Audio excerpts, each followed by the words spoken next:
now that you mentioned this other day I was meeting somebody and we hadn't met for a long time, and they just traveled, they'd finished their quarantine, so we were seeing each other physically distanced far away, and the first thing that he did was bring out his hand out for a shake, and then he retrieved that saying, Wow. "Oh wait, we can't do that anymore."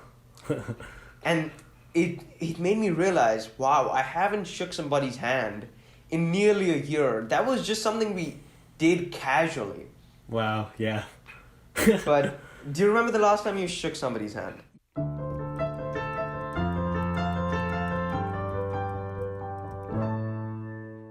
Hello everybody. This is Different Boat Same Storm, a video podcast aimed at kindling empathy amidst a global pandemic. Welcome back, everyone. We're here for a season 2. We know it's been a while, but this episode, it's kind of just, it's to let everyone know what we've been up to. Atharv and I, we've actually expanded our team at DBSS. We'll talk all about that. And we'll talk about our new mindset going into this season and what you can expect from us. And really to start it off, Atharv, how are you doing today? I'm doing good, Abhay. It's been a while, and Yeah. It's funny to think that we haven't seen each other for nearly 10 months now, and Wow. probably will not see each other for at least that 1 year. So, yeah, even though I am in Toronto now, the last we spoke on DBSS, I was still back home in Mumbai. We are still doing this remotely, which is very apt for the world that we're living in right now. But how are you doing, Abhay? I'm good, man. I'm good. I'm still here at home, as you can see. There's minor differences, though. I kind of got my life organized with, calendars and to-do lists on the wall. I set up a standing desk over here, and I cleaned. I don't know if anyone remembers, but back there were a ton of books. I cleaned that all up, and I've just been home, man. It's been good. It's been relaxing, and it's definitely been different. But it doesn't look like I'm coming back to Toronto until maybe September of this year, so making the most of what is here and enjoying this time. And I'm so glad to be starting DBSS again, because I think for both of us throughout the summer, it's just this opportunity to kind of get out of our normal routines and interact with people that we wouldn't have otherwise. And we've talked about this a lot. Yeah. I mean, we would have been in Israel and then traveling and in different places had it not been for COVID. Whoa. And I know, it's like, and I think really understanding those silver linings of everything that's around us, that's the key that we've kind of understood. Yeah. And I think it's so important, in order to recognize those silver linings, it's important to realize what is around you. To get that perspective is so important, because more often than not, especially in these times, it's so easy to feel like we're going through this in isolation, and that we're the only ones going through this, and that our struggles are unique. Which is not to say that they're not. We all are facing our own share of uphill tasks. But to realize that everybody is going through their own personal experiences of that sort is actually very relieving. And then I feel like it's a lot easier to focus on those silver linings and actually realize that there's so many silver linings. It's definitely liberating to understand that it's okay if you're not at 100% right now.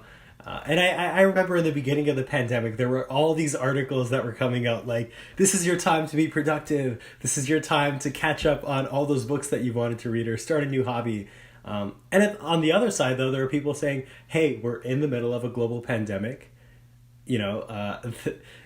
Don't go too hard on yourself and take it easy. And I think what we've kind of found is, initially we thought this is a temporary new normal, that, okay, well, maybe I'll go back to school in September, which looking back is incredibly naive. Yeah. Yeah, but I think just having that knowledge now that COVID isn't going away, although we're very fortunate that vaccines are going out in the world, and much of the world right now, it's still going to be a while before enough of the population, especially us, are vaccinated. And I think just understanding that, navigating through these times with that understanding that this might be somewhat permanent. Yeah. It's liberating and enlightening in that sense. Yeah, no, I could not agree more. And I personally believe that I was, for the longest time, personally, even, and I'm sure everybody else was as well, very charmed by this notion or the possibility of going back to normal. But having gone through this entire time so far, and as you said, God knows how long this will go on for, I feel like I've come to appreciate how much going back to normal is not really what we should be striving for in the first place. Because if you think about it, what about our world before was particularly normal? It's funny how much we are able to look at the world before us, which had its fair share of problems, with such rose-tinted goggles, just because of the situation we're in, which goes a lot to say about how much perspective can change your opinions.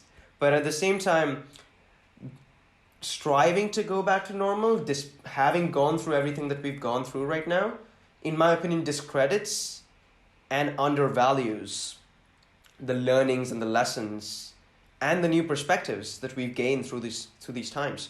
I'm sure all of us, in our own personal, inherently unique ways, have realized and become more cognizant of the lives that we were living before, because when it all came to a grinding halt, we had the chance to introspect. At least I have had the chance to introspect so much.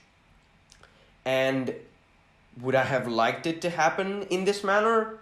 Probably not. But the fact that it did means that I have two choices. We all have two choices now. Either we can use these learnings and strive to be better than what we were before, or do the easy thing, which is try and just go back to what we were before.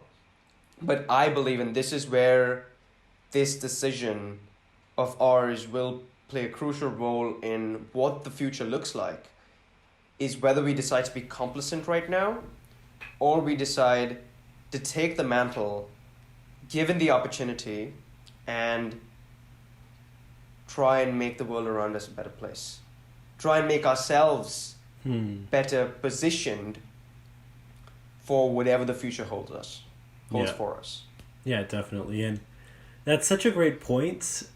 The learnings that we ourselves have had through this podcast. Yeah. We talked to so many awesome people in season 1, and we learned from them, and they all came from such diverse backgrounds. You know, someone like, oh my God, I keep hitting these headphones. These are the fun things about an online podcast. We're constantly learning, but like I think even one of our first episodes, which was with Ryan Pyle, he was from Dubai, but he was traveling all over the world, and he got stuck, and he had a cat, and he did Instagram lives. Like, that's so nuanced and new, and that's something that we probably wouldn't have thought as normal before this pandemic. And then talking to people that are in India, in Cambodia, across Canada, about how they've been impacted by the pandemic. And I think what we were able to do very effectively is humanize those elements of the pandemic that weren't talked about. The humanitarian aspects, as we like to say, because so often COVID is talked about as, this economic crisis or this global health crisis, which it definitely is. Yeah. But I think the human toll, the mental health tolls, that's what we really want to bring to the forefront of this discussion. And moving into season 2, we now have an awesome team that's helping us out with this too. Exactly. Just like you said, it's real people going through this very real problem and trying to find real solutions.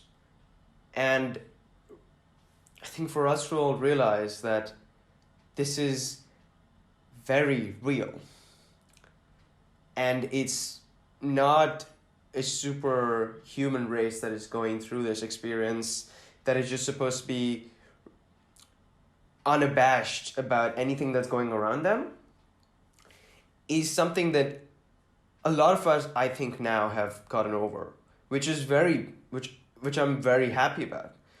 As you were saying initially, all that productivity porn that we were being fed very, very copiously has now dwindled on its own. And that is learning. Realizing that just because you're at home and not doing the things that you were doing before means that you still have to be constantly productive. That is a learning. I cannot think of that being so mainstreamly accepted an idea before March. But now it's very much part of the discourse that we're talking about. So making it, humanizing the pandemic, as you said. And I'm so happy that now we're able to do this with a bigger team, which is what we've been up to these past few months. The reason why we've been MIA is because we decided that, of course, school started, and that definitely hit us both like a truck like in a the truck. face. A truck in the face. But we realized that we've had so much fun making this and creating this from scratch that it is only fair that we take this joy beyond just the three of us who had started it. We wanted to bring in more people who believed in what we believed in, who resonated with why we started Different Boat Same Storm. And undoubtedly, we knew that there were people out there. It was just a matter of finding who was willing to take up the role. And we, gratefully enough, found more suitors than we had positions for. But now we actually have a fully functioning and diverse team from all across the world, actually, in their own ways, bringing with themselves something new, their own personal flair to the table, which I think is going to make for an even more exciting season. Yeah, behind the scenes, this is great. And that was such a poetic way of putting all of this. I could not have said it better. We're really grateful to be able to have this opportunity to share our conversations again, and that's really what this is. Atharv and I were just, we have not talked about what we were going to say today in detail at all. This is just us actually having a conversation. Atharv, we haven't really talked in like a few weeks face to face or on Zoom because it's been a while. School's been busy, life's been busy, and 2021 already feels like so much is happening. Can you imagine the first month is over? Oh my God, we're recording this in February. It's crazy. And like I feel like New Year's Eve was yesterday. And I don't know. There's so much going on in the world beyond the pandemic too. In America, there's a new president. That was we were wondering what would happen last time we recorded an episode. If you asked me, I was honestly not expecting this. I was hopeful, but I was just given the situation and the sheer amount of support that was out there, I was not particularly optimistic. And I'm foolishly optimistic about everything in life. Yeah. So that happened, which is such a surprise, a pleasant one. And then on the other end, we see the toll that COVID has continued to take. More people have died globally. More people have lost their livelihoods. We've learned so much more about COVID. There's new variants. There's increased spread, and as a society we have this global hurdle and the ethical questions of vaccinations. Like so far there's only been one or two, not 200,000 or 2 million, one or two vaccines administered in the entire continent of Africa. And the question really is, how do we move forward as a globe? And what you talked about, the learnings that we've learned from the first and I guess second waves of this pandemic, as we enter what seems like the third wave around the world. Those lessons are not only individual, but they're also systemic. And I really hope through this season we're able to get deeper and examine some of these systemic changes that we need. And again, systemic change doesn't always have to be a huge, grandiose thing. As we learned in our first year Monk 1 course, because of path dependency and all these different concepts, sometimes small changes at a very large scale make a huge difference. Yeah. And I think investigating that will be huge for us this season. Absolutely. And also, with all that in mind, I believe that one big shift in perspective across the board from the first season is that, as we were talking about before, even myself included, going into the summer, I was again optimistic that this was just going to be this ephemeral phase in all of our lives, in my life, my family's life, in everybody's life, that it's just going to pass over and then we will look back in retrospect. But now I don't know when that retrospect will be, but that is relieving in that we, I think, have all come to accept that COVID and everything that it has brought with itself is sort of this new world that we're living in right now, which means that we now, instead of just diverting our resources towards waiting it out, should be diverting our resources towards navigating this new normal. And not just letting time pass by. Because time flies quickly, as we were saying. Yeah.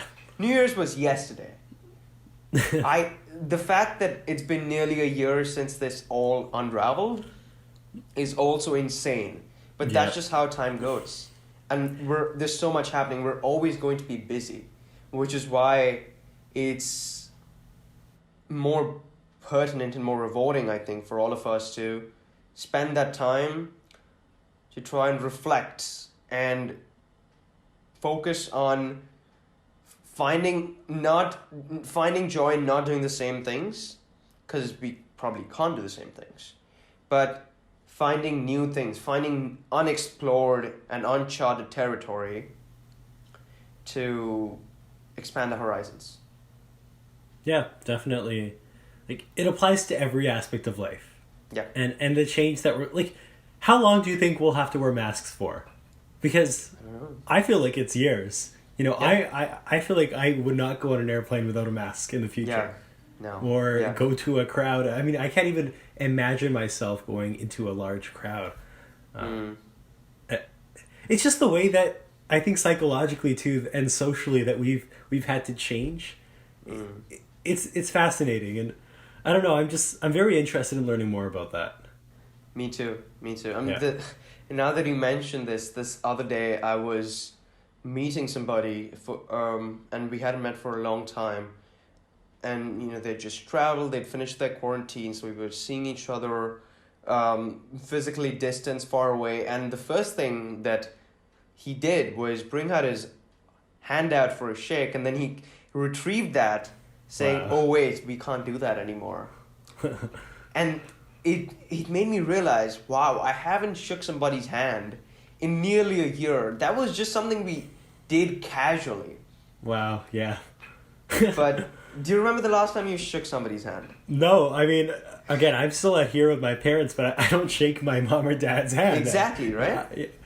That's very fast. Yeah, it's crazy. Yep. Wow.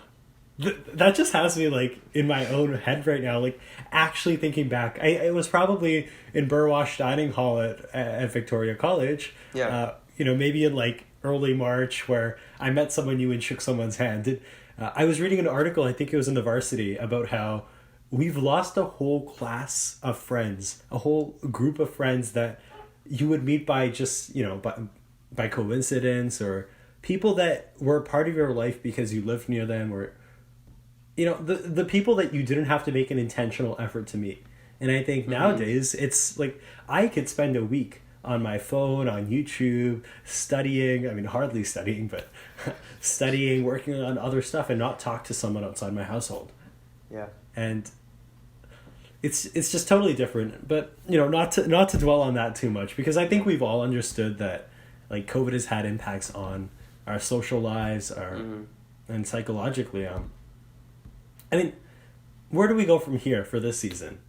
I'm actually genuinely thinking about this. Like, what types of people do we interview to talk to about these big concepts about COVID and the world moving forward, how everyone experiences the world in a different boat, but in many similar storms?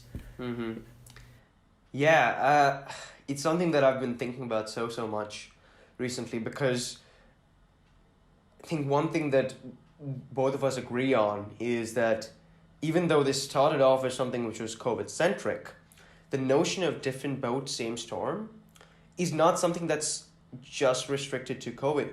Now that I look back, in every aspect of life, affirmative action, anything relating to equity, climate change, access to water, international development, hell, even something very basic as access to the internet. In every aspect of our lives, this notion of different boat, same storm pervades through. Yeah. And I think that a lot of our work this season is probably going to be around exploring that notion that, yes, we're all living in COVID, and that is one of the many storms that we live in. It's the biggest storm that we're all going through right now. But even within that same storm, there's a lot of other different storms that we all find ourselves in, and we're all in different boats in those storms. Yeah.